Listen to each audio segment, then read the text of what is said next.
In the end, it was a simple vote count, tallied electronically live on TV. The result, historic. Donald Trump impeached. But what a day leading up to that. Resolved that Donald John Trump, President of the United States, is impeached for high crimes and misdemeanors. In the run-up to the vote, just hearing the words from inside the U.S. Capitol building. Article 1, abuse of power. And the allegations. Article 2, obstruction of Congress. Underlining the stakes for Donald Trump.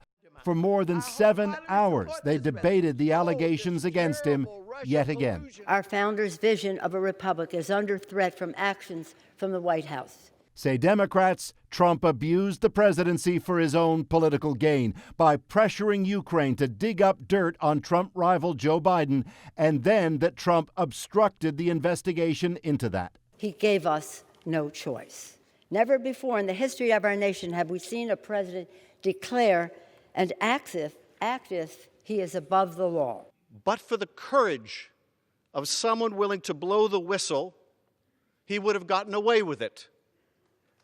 Instead, he got caught. He tried to cheat, and he got caught. Indeed, one after another, Democrats made their view clear, at times with passion. When you see something that is not right, not just, not fair, you have a moral obligation to say something, to do something. Our children and their children will ask us, what did you do? What did you say? But equally, as has been the case throughout, Republicans countered. This vote, this day, is about one thing and one thing only. They hate this president. Enough of this impeachment circus. Enough of these sham witch hunts. I'm voting no because the president has done nothing wrong. But in the end, Donald Trump has been impeached. Paul, you were in that House chamber for a lot of that debate today. What was it like? It was sobering, right? I mean, you feel it when you're sitting in the chamber. You know, at some point I realized, yeah, this is where they had the State of the Union address, including Donald Trump. Right. So you feel the sense of history. And then the clerk says the words, right? Donald J. Trump, and abuse of power, obstruction of Congress. And you realize it's actually happening. They're impeaching a president tonight.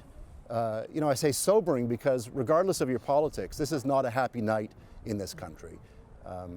This is now the legacy of Donald Trump. And in that room today, you felt that. Okay, Paul, thanks very much.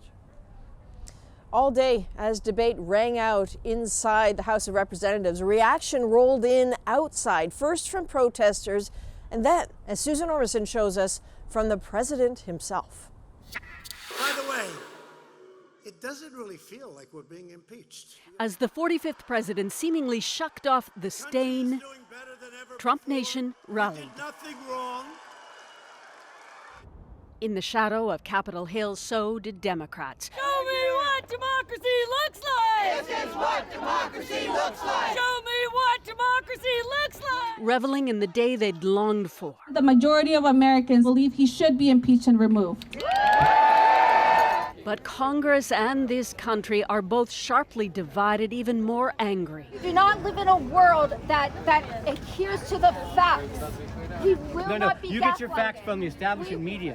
And you're mad because you can't win. Tim Collins stops to shout back at the demonstrators. They lost the election.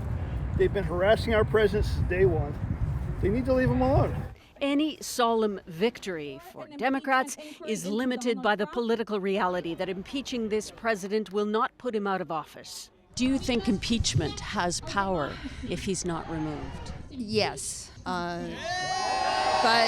this is a man right now whose behavior seems to know no bounds. So it may be more for the country than for him. But Donald Trump will play impeachment as a nasty plot, says Hans Knoll. This is the elites, Congress, the Democrats, the media, all out to get Trump. And so if you go to a Trump rally, that's what he's going to say already, and he's going to be able to segue naturally into anything that comes out of the impeachment to fit that narrative.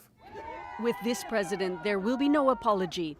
He will cleave the country still, says Samuel Porter. Forget the impeachment for a moment. He just divides us, and it's just not right. This man brings out the worst in all of us, and he just really divides us, and it's not cool. We wish you would leave the White House sometime next year. Parody or not, there is little chance of that. We won't go together, so get out right now! So a historic day, Susan, and not just here in Washington, I guess, but across the country, right?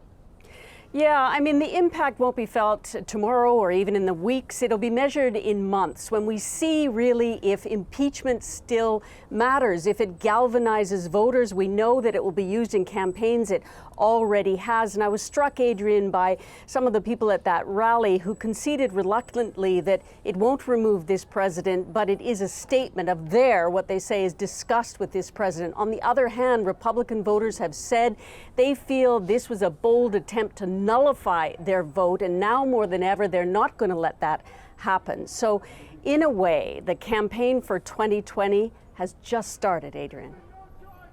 All right, Susan, thanks very much. So, Trump is impeached, but tonight he is still the president of the United States. Removing him from office would take a conviction in the Senate, which is where all of this heads next. The Republican-held Senate will now hold a trial with senators sitting as the jury. There's no date set yet, but it's widely expected to start in January. Beforehand, Democrats and Republicans will try to work out the rules, including who to call or not call as witnesses. That's a point that's already proving contentious. It's really not clear how long the trial will last, but weeks is a pretty safe bet. And in the end, it would take an unlikely 2/3 vote to convict Trump and remove him from office.